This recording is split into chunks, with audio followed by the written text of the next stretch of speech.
Hello Global Family, maraming pong salamat for tuning in sa aming YouTube channel. I believe na ang YouTube channel na ito ay nagsisilbing malaking pagpapala po sa inyong buhay as we continue to share the Word of God sa bawat isa sa atin. Right now, we are going to witness a message which I believe is going to transform your life. Naniniwala po kasi ako na ang salita ng Panginoon is not just informational but transformational. So fasten your seatbelt.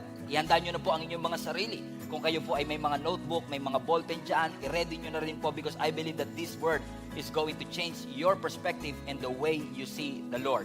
So right now, we are going to watch this message and I hope that God is going to bless you. Excited na ho ba kayo to receive the Word of God?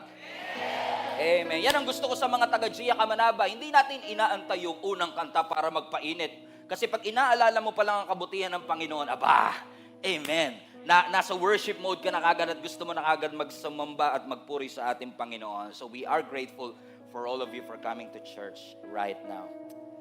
Let's open up our Bibles to Luke chapter 12. Luke chapter 12, verse 22 hanggang 24. Luke 12, 22 to 24. If you are joining us online, please do not forget to share this live stream sa inyo po mga kaibigan, kaklase. Kung hindi nyo pa po na-try last year to share the experience, why don't you try it right now? Because we don't know kung sino-sino po ang naaabot ng ating ministry because of that one simple act of sharing. Luke chapter 12, verse 22 to 24. Then Jesus said to his disciples, "Therefore I tell you, do not worry about your life, what you will eat, or don't worry about your body, what you will wear. Life is more than food." Praise the Lord. Sana preach to kahapon eh. Life is more than food, and the body more than clothes. Verse 24. Consider the ravens. They do not sow or reap. They have no storeroom or barn, and yet God feeds them. And how much more valuable you are than birds. What a powerful, comforting verse that we are going to talk to talk today. I want to talk to you about on this subject, count your blessings. Count your blessings. Sabihin nyo nga po sa katabi mo, count your blessing. Ang ganda-ganda ng sinasabi ni Jesus sa mga disciples at para sa atin dito sa verse na ito, sa verse 22. Kasi ang sabi ng Panginoon, do not worry about your life. Huwag mong alalahanin kung ano ang iyong kakainin. Huwag mong alalahanin kung ano ang iyong susuotin. Kasi nga naman, ang buhay natin ay mas importante pa kesa lang tayo ay makasurvive. Naniniwala po ako mga kapatid na ang plano ng Diyos sa ating buhay is not just for us to survive, but to thrive. Hindi lang mag-exist, kundi maging fruitful, maging beneficial, maging kapaki-pakinabang yung ating duration of stay dito sa mundong ito.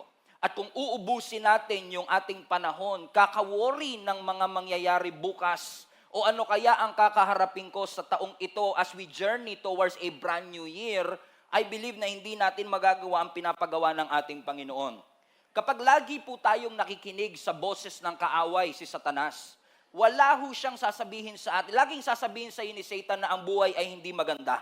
He will convince you that life is not beautiful at all.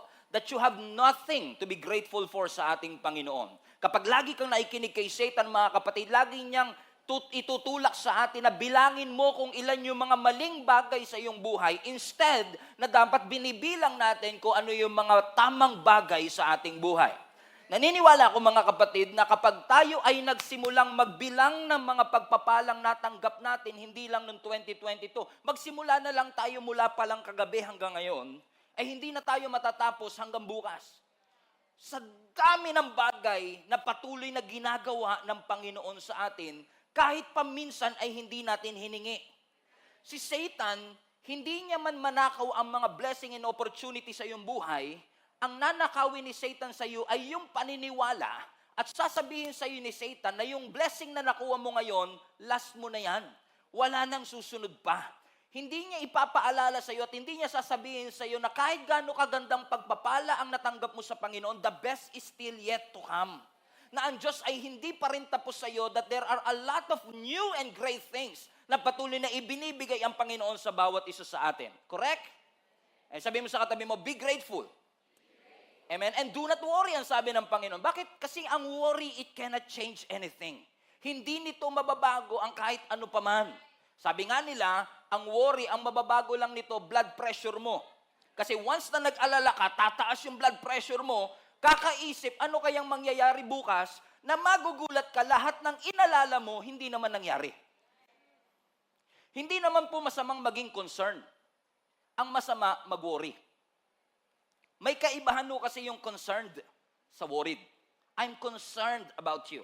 Ibig sabihin, kapag ang isang tao ay concerned, it arrests your attention to make you care about that person, about that situation. So kapag concerned ka, nakukuha niya yung attention mo na ikaw ay magmalasakit dun sa sitwasyon.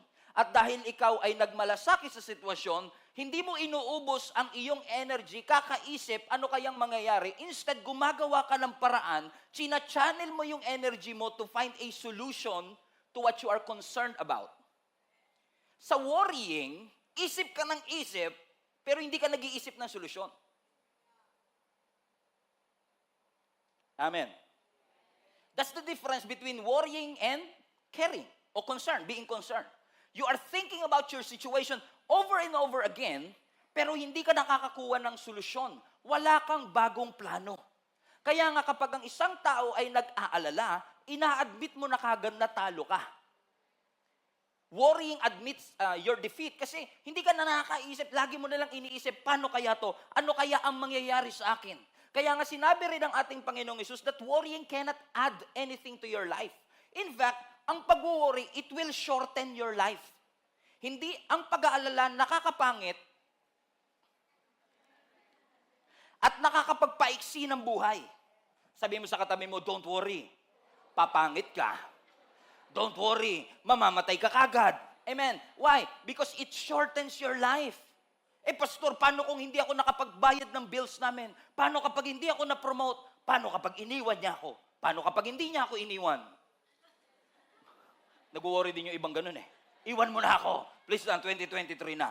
Worry cannot change anything. Alam niyo ba mga kapatid, I've realized sa halos 10 taon na pagpapastor ko ng church na ito, I realized that worry is actually faith. Worry is faith in the negative. Nananampalataya ka sa negative. Imbis na manampalataya that something good is going to happen to you.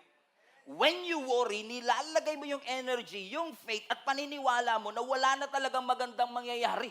Baka malit yung eroplano. Pag nakasakay naman, baka bumagsak yung eroplano. Either way, we always worry all the time.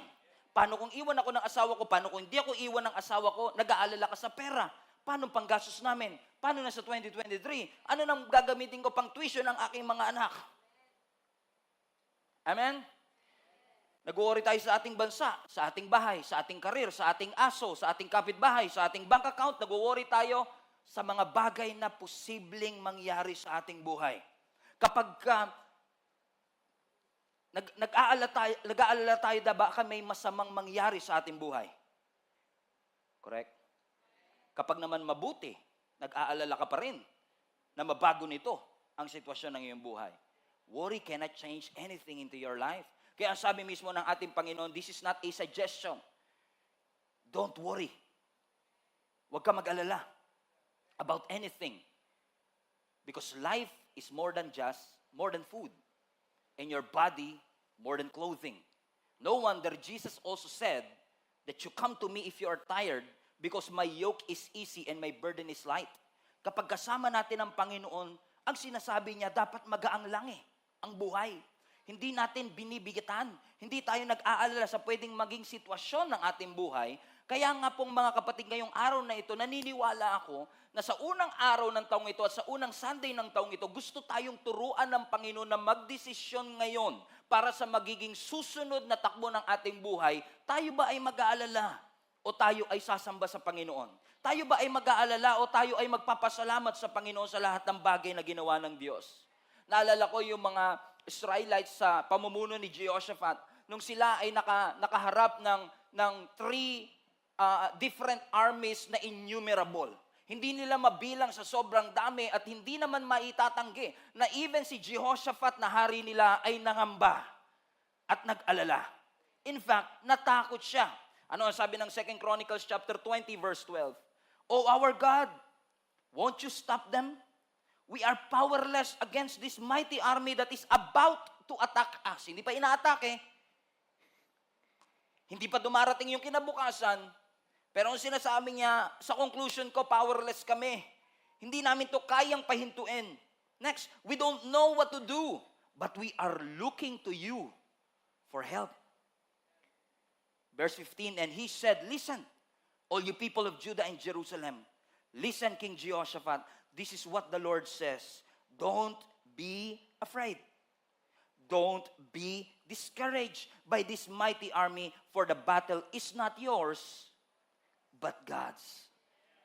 In other words, ang sinasabi ng Panginoon sa kanila, alam ko yung nakikita nyo sa harapan ninyo, nakakapagpabagabag. Sabi nyo nga sa katabi nyo, nakakapagpabagabag. May tongue twister pa. Amen? Alam ko na yung nakikita niyo sa harapan ninyo ay nakakatakot. Pero ang sinasabi ng Panginoon sa kanila, don't be afraid, don't be discouraged, for that battle is not yours. That thing that you are worrying about is not yours. It is the Lord's battle, and all you have to do is stand still and believe that God is with you and God will fight for you, that God is always in front of you and not behind you. In essence, ang sinasabi ng Panginoon, alam kong dyan ka nakafocus sa nangyayari sa harap. Alam ko nakafocus ka sa mga pangangailangan at kailangan bayarin sa 2023. But focus on Him. Focus on Jesus Christ. Because when you worship God, you focus on Him. When you worry, you focus on your problem. Kaya sabi ng Panginoon, don't be discouraged. Don't be dismayed. Kapag ikaw ay nag-aalala, ang nakikita mo problema. Pero kapag ikaw ay nag-worship, ang nakikita mo ay ang ating Panginoon. At yung matuto tayong magtiwala sa Diyos ay very important sa pananampalataya natin. Especially right now, na maaaring marami sa atin ang confused. Marami sa atin, maaaring nung mga nakaraan, you're always struggling and always worried. But right now, sinasabi mo, Lord, excited ako sa 2023. Kasi alam kong may mga magagandang mangyayari sa akin sa 2023. Expectant ako, Lord, na mapopromote ako sa 2023. Expectant ako na magkakaroon ako ng trabaho sa 2023. Expectant ako na magkakaroon ako ng bagong negosyo sa 2023. Pero Lord, kaya ko nga kaya? You see that? You're expecting something, but you are doubting yourself, kaya ko nga ba? Well, let me tell you this, hindi mo nga talaga kaya kung ikaw lang. Hindi naman pinangako ng Panginoon na pagkatapos niyang ibigay ang blessing, iiwan ka na niya. Na pagkatapos niyang mabuksan ang negosyo, bala ka na sa buhay mo. Hindi pinangako ng Diyos na kapag nakuha mo na yung trabaho, iiwan ka na niya. Ang pangako ng Diyos, may trabaho ka man o wala, kasama mo siya. May negosyo ka man o wala, kasama mo siya. Yun ang pangako ng Panginoon. Kaya sabi ni Jehoshaphat, Lord, pahintuin mo sila. Stop them. Why don't you stop them? Lord, we are powerless. We don't know what to do. Hindi namin alam ang aming gagawin. Actually, pag tinignan mo ang story nito, mga kapatid, they have all the reason to trust God even more kasi hindi sila pinabayaan ng Panginoon. Amen? And sometimes tayo, nag-worry tayo sa hinaharap kasi hindi natin sure, pero thinking about all the years na tinulungan ka ng Panginoon, di ba parang, ba't pa tayo mag-aalala kung tinulungan nga tayo ng Panginoon? Pero sometimes hindi mo maiwasan, di ba? Parang si Jehoshaphat, kilala niya ang Diyos, alam niya ang track record ng Diyos, pero sabi niya, Lord, based sa assumption ko at based sa estimation ko, hindi namin to kaya, we are powerless. I'm afraid. We don't know what to do. You know what I realized last night is that maybe some of us are so exhausted for what we have been through that we are not excited anymore for what God has prepared in advance for our life. Yung sobrang puyat ka kagabi, na wala ka ng energy gumising kanina. Do you know what I'm saying? Amen? May mga kilala ba kayong ganun, mga kapatid? Na sa sobrang excited nila, hindi nakatulog. Puyat na puyat.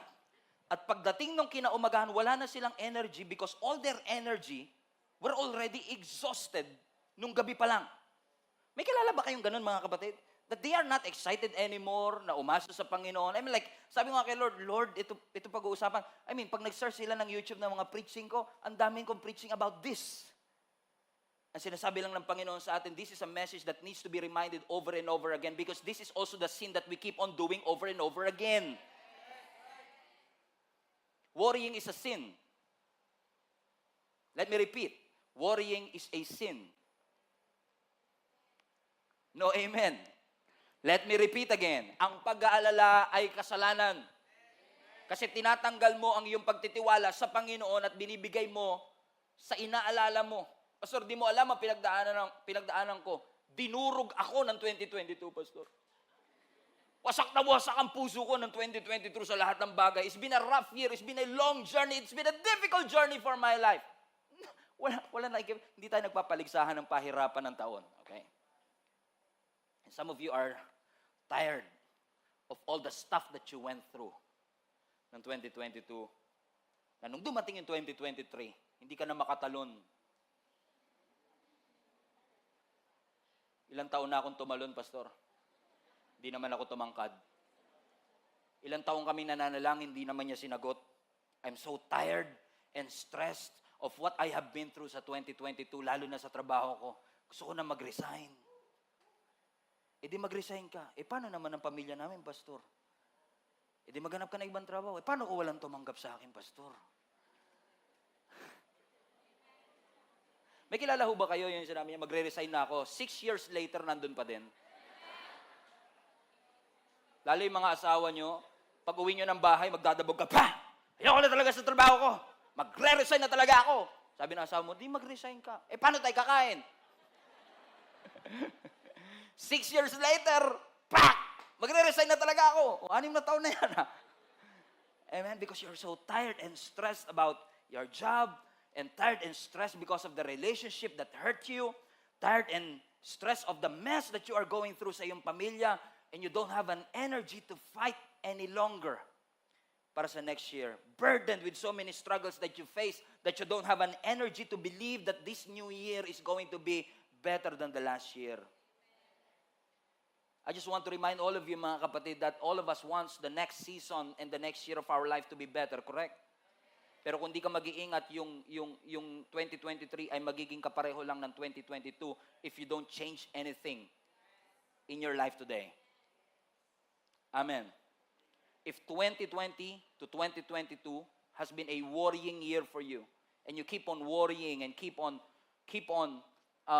distrusting the Lord for all the things that happened in your life, let's change that in 2023. Shall we? Sabi mo nga sa katabi mo, baguhin na natin yan. Mag-update na tayo. Kasi kapag di ka nag-update, di ka nag-upgrade, you will deal with the same issue and with the same problem again. And on 2024, you will be praying the same prayer na, Lord, tanggalin niyo po ito sa buhay ko. Buti pa yung cellphone natin, every year nag-update. Pero yung buhay natin, yung ugali natin pang 2014 pa,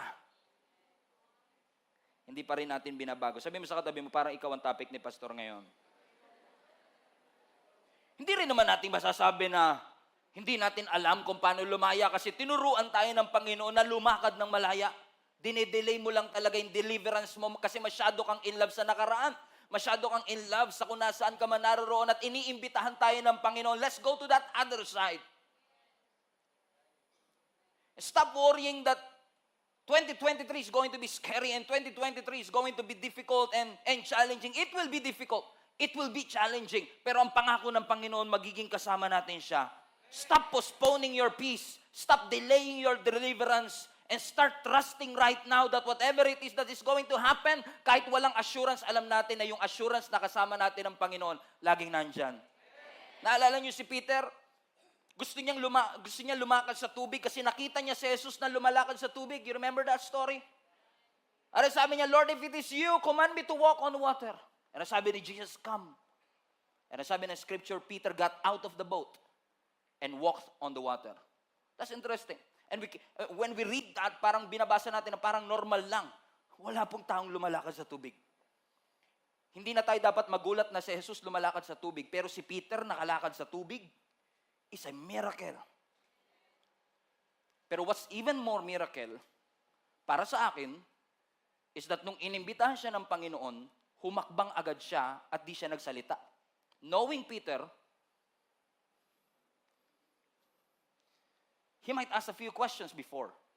Pwede niyo sabihin, Lord, sige, hahakbang po ako, pero okay lang po ba mangako ka sa akin na hindi ako lulubog? Okay lang po bang pumirma ka ng promissory note na kapag lumubog ako, siguradong sasagipin mo ako? Because kung tayo si Peter, ganun tayo eh. Bago tayo humakbang, bago tayo magtiwala, bago tayo umasa, Lord, mangako ka muna. Where are your promises? I will not worry kapag nangako ka sa akin. That's interesting because sometimes, pinanalangin mo na, winori mo pa. Oh, actually, mga February, magigets yung sinasabi ko na yan. Oh! Promise. Magugulat ka, mahuhuli mo yung sarili mo na, pinag-pray mo na, Lord, I give it all to you. I cast all my cares to you, God. It's all yours. 3 minutes later, nakarating kaya yung prayer ko na yun? Baka hanggang kisame lang yun eh. Hindi ka na worry. Nadagdagan ba yung problema mo? Kasi problema mo pa ngayon, kung nakaabot ba? Kaya ngayon sabihin mo, tawagan ko kaya si pastor para sure. Kasi malapit yung kay Lord. Amen? Make a choice today, my friend. Worry or worship, make a choice. Will you count what's wrong in your life? Or will you start counting all the blessings that God has done in your life? Let's start counting all the blessings that God has done in your life. Ang sabi ng pagdududa, absent ang Diyos mo. Ang sabi ng pananampalataya, He will never leave you. He will never forsake you. Ang sabi ng pagdududa, we toil all night, but we caught absolutely nothing. Ang sabi ng faith, launch out into the deep, for you will catch more fish. In faith, you can see what is impossible. In faith, you can do what is impossible. Hindi mo lang makikita, magagawa mo. Kaya ang sabi ng Panginoon, don't worry. And He followed by verse 24, consider the ravens. Ano sabi? Consider the ravens. They do not sow, they do not reap, and they don't have storeroom or barn. And yet, God feeds them. Everybody shout, God feeds them. Sino yung them? Yung ravens. How much more valuable you are than birds? Look at this phrase. Consider the ravens. That word consider means reflect, ponder, realize, appreciate the ravens. Kasi sinasabi, on context, sinasabi, huwag kayong mag-alala kasi dami nyo iniisip. Now, I want you to realize what the ravens are doing. Appreciate them. Tignan nyo sila. Kasi nakatingin kayo sa problema, sabi ng Panginoon, tignan nyo yung mga ravens. Kasi masyado kayo nakafocus sa wala kayo. Hindi nyo nakikita yung blessing na binibigay ng Panginoon sa kanila. Tignan nyo sila, sabi ng Panginoon. Hindi sila nagtatanim, hindi sila umaani, pero kumakain. Hindi sila engineer, hindi sila architect, wala silang negosyo, pero kumakain sila. Sino nagpapakain? Ang Diyos. May nakita na po ba kayong uwak na nagsasaka? Meron? May nakita na po ba kayong uwak na may bank account? Wala. And yet, God feeds them. Pinapakain sila ng Panginoon. Amen. And sometimes, we have this thinking na, Pastor, hindi ko ina-imagine na magiging ganito ang aking buhay. Hindi ko na-imagine na magiging ganito. Ang sabi ng Lord, hey, reflect. Appreciate. Consider the ravens. Kung sila nga kumakain, hindi ba mas mahalaga ka kesa sa ibon? So reflect, ponder, and appreciate.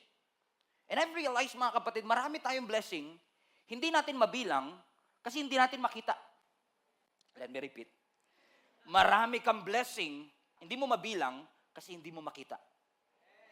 If I tell you right now to count all your blessings, let's start counting our blessings. Oxygen. May damit ka ngayon. Nakapag-almusal ka kanina? Yes. May natira ba sa medianoche kagabi? Correct. Dami. Hanggang 2 weeks pa yan. Yung spaghetti na yan, hanggang 2 weeks pa yan. Correct? So, ibig sabihin, meron ka ng guaranteed food for 2 weeks. Pero magpapadeliver ka pa rin mamaya niyan, for sure. Correct? May natira pang pera kahit konti? Ayaw parinig ba? Kautangan ako nito, Pastor. Let us count the blessing. May sapatos ka? Okay? Nakakalakad? Praise the Lord. Tumaba ka? Yes, yes. Amen, amen. Amen, amen, amen, amen. Amen. May buhok? Oy. Amen. Nakakahinga? Nakapag-church? May pamasahe pa uwi? Ay, hindi, nakakailang minuto na tayo pa lang. Because if you will start to count all your blessings, hindi kaya hindi natin mabilang kasi hindi natin nakikita. Kasi nakatingin ka. Kasi sabi ng Lord, teka lang, hinto ka muna sa pag-aalala. Tignan mo nga yung mga ravens. Ibig sabihin, baguhin mo yung pananaw mo. Sila nga eh. Walang bank account, wala silang mga kung ano, pero pinapakain sila ng Panginoon. Ikaw pa kaya? Tingin mo ba kapag nagugutom ka, titignan ka lang ng Panginoon, sasabihin, kawawa naman itong mga to, walang makain. No, God will feed you. God will use somebody to feed you. In fact, we are a living testimony. Ang pamilya ko po ang living testimony na kung walang-wala ka, meron ka pa rin Diyos. Kasi sa panahong walang-wala ka, makikita mo ang kamay ng Diyos na gumagalaw na hindi mo alam kung saan kamay ng Diyos kinuha, kanan ba o kaliwa. Pero ang alam mo lang, nag-provide ang Panginoon. Nag-provide ang ating Panginoon. Baka kaya hindi mo mabilang kasi hindi mo makita. Naipagpasalamat mo na ba yung bagong trabaho? Naipagpasalamat mo na ba na kahit walang increase sa sweldo, may sweldo ka pa rin? Naipagpasalamat ba natin yung hapag natin, napapanis na nga yung mga pagkain natin? Sa totoo lang. Amen. Take time to count your blessings. Huwag lang natin bilangin kung anong wala tayo. Kung anong mali tayo. Mas binibilang pa natin yung blessing ng ibang tao kaysa blessing natin. Ang galing nating magbilang kung ilang kotse meron sila, kung anong iPhone ang gamit nila, kung gaano karaming pera meron sila, pero hindi natin mabilang kung ano yung mga bagay na ginawa ng Diyos sa atin. Amen? Hindi ako magaling magluto, pero pag nanonood ako ng mga master chef, for example, right? Di ba pag pinapakita nila yung pagkain, wow, ang sarap. Pag tinikman ni Gordon Ramsay, this is delicious. Hindi mo natikman, pero sarap na sarap ka. Pansin niyo ba yun? Niloloko lang tayo ng mga cooking show. Sila lang kumakain eh. Hindi naman nila pinapadala sa atin eh. Amen? Pero ganun kahalaga yung presentation ng food. Ganun kahalaga eh. Kapag maayos ang presentation, nadjudge mo na kagad, ang sarap kahit hindi mo pa natitikman. Correct mga kapatid? At kapag tinikman mo na, minsan ang judgment mo, depende sa nakita mo. Minsan kahit gaano kasarap ang pagkain, pag hindi maganda, pag pinagpatong-patong lang nila, parang nakakawalang gana. Ang sarap sana eh. Kaso parang baboy yung pagkaluto eh. Ibig sabihin, yung taste buds mo naapektuhan ng nakikita mo. Correct. So hindi kaya yung ating gratitude naapektuhan ng nakikita natin na hindi natin nakikita lahat ng bagay na ginagawa ng Panginoon sa ating buhay. Mga kapatid, hindi ito preaching. Actually, this is just a reminder for all of you to start counting all the blessings that God has given to your life, to your family, to your friends, to your children. Ipagpasalamat natin at bilangin natin lahat ng pagpapala na ibinigay ng Panginoon sa atin. Hallelujah. Baka kaya hindi natin mabilang kasi hindi natin makita. Baka kaya hindi natin ma-appreciate ang Diyos kasi hindi natin makita. Hindi ko makita ang Panginoon. Invisible ang Diyos. But He's not nothing. He's there. And we know He's there. Because we can see the effects of what Jesus and what God is doing in our life. Correct? Hindi yan katulad ng, for example, kayo ng jowa mo. Magkaiba kasi yung hindi mo siya makita dahil busy siya sa wala talagang kayo. Magkaiba yun. Okay? O kamusta kayo? Busy lang po siya, kaya hindi kami madalas magkita. Pero iba yung wala talagang kayo. Kaya huwag ka na mag-expect. Invisible siya, pero busy lang. Kasi busy lang. Pero yung invisible kasi wala naman talaga kayo. Huwag ka nang umasa. Iba yung wala siyang paramdam sa wala talagang kayo. Amen? Kaya ngayon mga kapatid, sinasabi ko sa inyo, kahit hindi natin makita ang Panginoon, kahit hindi mo man makita ang kamay ng Panginoon, pagkatiwalaan mo ang kanyang puso, na hindi kanya pababayaan. Mag-upgrade na tayo sa 2023. Let us upgrade yung faith natin sa Panginoon na madaling mag-alala at mag-worry sa pananampalataya na Lord, simula ngayon magtitiwala ako sa iyo. Ano man ang mangyari. Sabi mo sa katabi mo, upgrade na tayo. Amen. Upgrade na tayo sa pagsunod natin. Upgrade na tayo ng pagtitiwala natin sa Panginoon. Upgrade na tayo ng pananampalataya natin sa ating Panginoon. Amen. Matutong makinig. Matutong sumunod. Amen, na-realize ko nga nitong New Year, love, sabi nila, love is blind. Naniniwala din ako ang pag-ibig nakakabingi. Kasi pag pinagsabihan mo, ayaw makinig. Pag kinilig, ayaw makinig. Sabi mo sa katabi mo, huli. Upgrade na tayo. Sabi mo sa kanya, upgrade na tayo. Amen. Be part of the community. Be part of, be engaged, be involved. Follow the Lord. Trust the Lord. Keep on believing on the Lord. Eh, pastor, ayoko sa church because I don't feel belong. Hindi ko nararamdaman na belong ako. You know what I realize, mga kapatid? Some of these reasonings are valid. Na talagang may mga tao that when they go to church, they don't feel belong. And I forgive us. Kung yung ito mang church na yun, you don't feel belong. Kaya pinalagay na talaga natin sa gate, you belong here.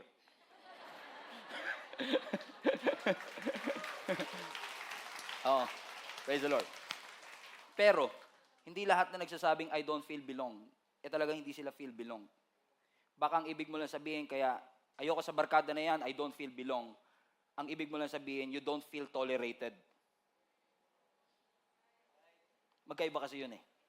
Kaya feel mong belong ka kasi na-tolerate ka nila kahit mali. Belong ako dyan eh. Kasi magkakasundo talaga kami kahit nga mali, okay lang eh. Amen? Pero this year, I want to challenge all of you. Let's launch out into the deep.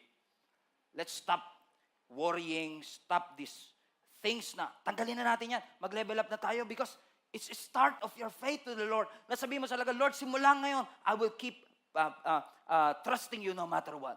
Kung paano sinabi ni Apostle Paul sa mga early church, be strong. Magpakalakas kayo. By now, your faith must be stronger. Yung nakakapagpaiyak sa iyo sa 2014, wag mo nang hayaan makapagpaiyak pa rin sa iyo sa 2023. Yung nakakapagpatampo sa iyo noong 2014, wag na yun makapagpatampo pa sa iyo sa 2023. Yung nakakapagpadabog sa iyo noong 2020, hayaan mong wag na yun makapagpadabog sa iyo sa 2023. Let us change that attitude. Amen. And let us upgrade. Everybody say upgrade. From worrying to worship. From pain to praise, upgrade. Faith to faith, grace to grace, upgrade. Pastor, nag-upgrade na po ako. Dati, pag nagalit ako, once a day lang, ngayon twice a day na. Upgrade. Amen? Habang tumatagal, dapat mas lalo tayong lumalalim. Habang tumatagal, mas lalo tayong nagtitiwala sa ating Panginoon. And how can we keep on trusting the Lord? Ang sabi ng Biblia, don't be afraid. Ang sabi ni Jesus Christ, take courage, don't be afraid. Hindi ko man mabago ang sitwasyon, but I can change the way I see the situation. I can change my response. I can change the way I react and respond to these things that I'm going through. So let us do this, hand in hand, and keep on believing. Hindi, scary man, nakakatakot, di ako sure. Pero alam kong kasama ko ang ating Panginoon. Pwedeng na-underestimate natin ang pangako ng Panginoon dahil sa ating mga nakikita. Posible na tama naman ang iyong napangasawa. You just have to learn to appreciate them. Posibleng nasa tamang pamilya ka naman, but you have to learn how to appreciate them. Posibleng tama naman yung trabaho na napasukan mo. You just have to appreciate that you have a job in the first place. Posibleng nasa tamang simbahan ka naman, you have to learn to appreciate your leaders. Posibleng nasa tamang parents ka naman o tamang pastor ka naman. Praise the Lord. But you have to learn to appreciate them. Amen? This is me. This is all I've got. Wala na. Ito na talaga. Binigay ko na lahat. Either you like me or not. You don't have everything. But you always have something to be grateful for. Consider the ravens. They do not sow. They do not reap. And yet, God feeds them. Be grateful. Count your blessing and start worshiping the Lord right now. And as I close this, naalala ko si Apostle Paul nung siya ay nakakulong. Acts 16, kasama si Silas. They have all the reason para mag-complain at mag-worry. Life and death situation. Nasa death row si Apostle Paul. Kinaumagahan, papatayin na siya. Pupugutan siya ng ulo. And yet, sa dami-dami ng pwede niyang gawin, magreklamo, mag-complain, bilangin lahat ng tamang ginawa niya para isumbat sa Panginoon, he started to worship the Lord. They started to sing songs. Nasabi na scripture, at midnight, nung hating gabi na, nayanig ang buong preso, nayanig ang pundasyon ng kulungan, at silang lahat ay nakalaya. At midnight. Now, hindi sinabi na Midnight silang nagsimula.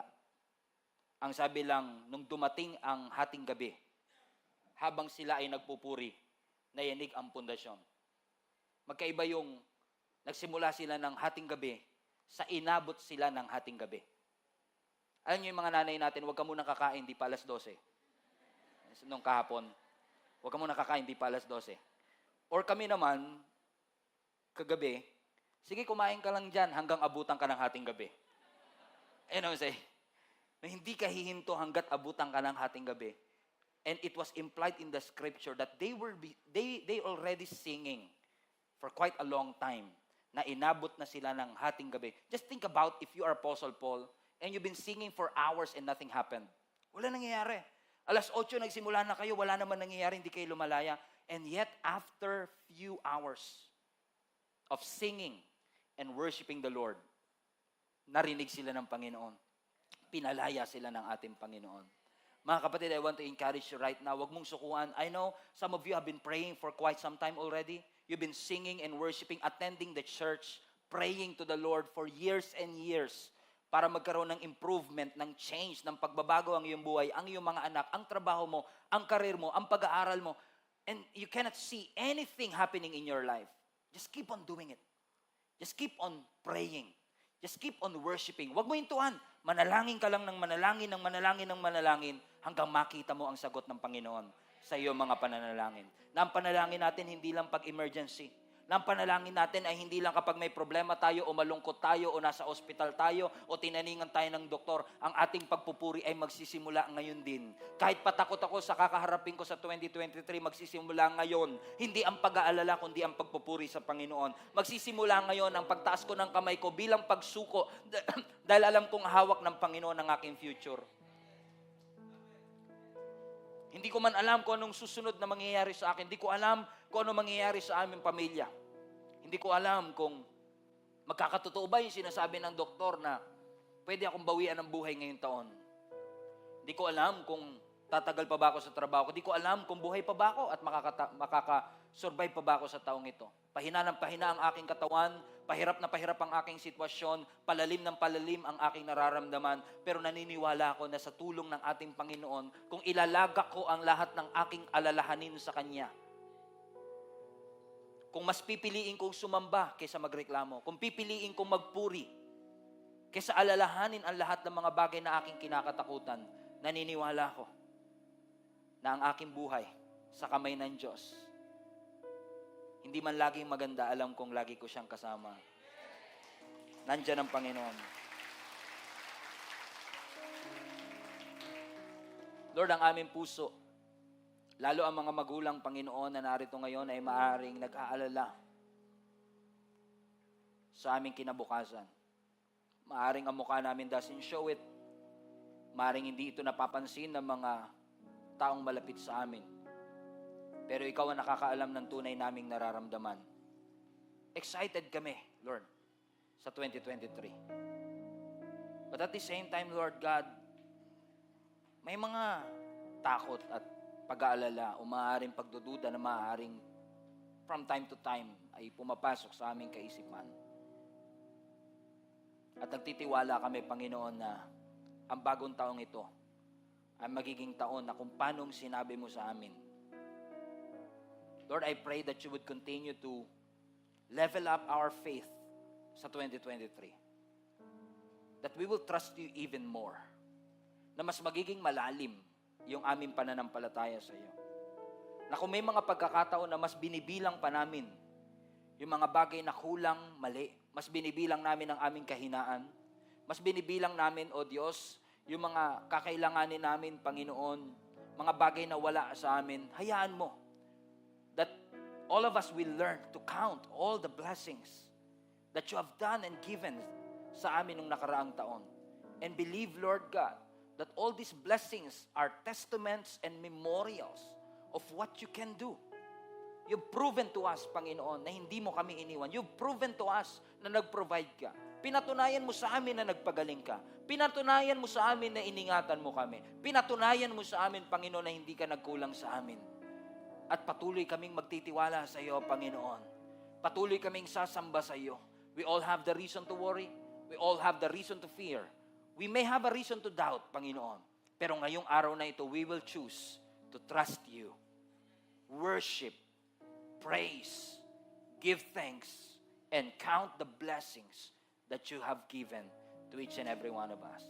We thank you and we honor you for all the great things that you have done in our lives. In Jesus' name we pray. Everybody shout, Amen.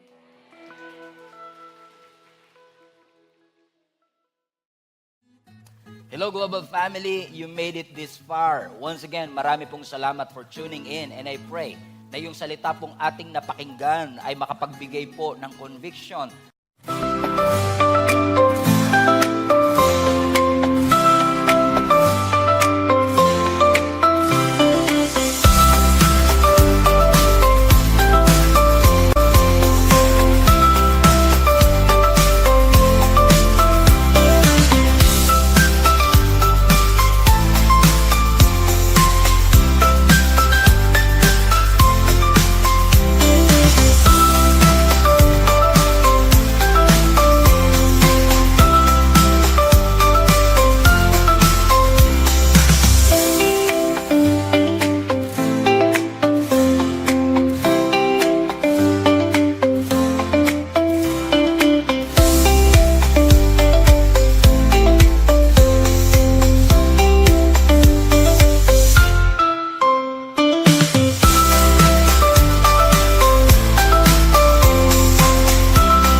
Malalim na revelation sa inyong puso upang mai-apply po natin sa ating buhay so that transformation will happen in our life. If this ministry have been a blessing into your life, I want to encourage you to share this video to some people that you know na maaaring nangangailangan din katulad mo ng mensaheng ito. In fact, I want to take it a little bit further, mga kapatid, and invite you to partner with us. If this video, if this ministry have been a blessing to you, I know in the future, it will be a blessing to somebody else as well. That's why if you want to partner with us financially, para maipagpatuloy po natin ang ginagawa ng Panginoon through Gia Kamanava, inihikayat ko po kayo to partner with us. Pumunta lang po kayo sa aming website, giasmnb.com/give. At lahat po ng mga ways that you can support, ways that you could give para po sa ministering ito ay makikita po ninyo doon. You can give through GCash, debit card, credit card, bank remittances, at maging mga bank transfer. So, ano pang inaantay ninyo? Support the ministry, mga kapatid, para mas marami pa tayong maabot at mapuno po talaga natin ang langit. In fact, I want to take this opportunity as well. If you have been watching the video for quite some time, wala po kayong church na kinakabilangan and you want to deepen your relationship with the Lord, I want to encourage you to join our link-up groups. Ginagawa po namin yan in person or online. If this is impossible para po sa inyo na makapunta dito sa amin physically or in person, we have an online link-up group na ginagawa po namin sa iba't ibang dako ng mundo. If you want to be part of the link-up groups, ito po ay small groups na aming ginagawa kung saan ang bawat isa sa atin ay nagpapalakasan para ihatid tayo sa spiritual growth. Kung nais po ninyong makasama rito, all you have to do is go to our website, giasmnb.com/linkup. Ilagay nyo lang po kung saang location kayo naroroon. And I'm sure na meron po mga link-up groups na nababagay po at suwak po sa time zone ninyo kung nasaan man po kayo naroroon. Once again, marami pong salamat for reaching this far at naabot nyo po ang part ng video na ito. And I hope sa mga susunod pang video, mapagpala pa tayo ng lubos ng ating Panginoon. Keep spreading the word of God. Punuin natin ang langit and let us fight for our family.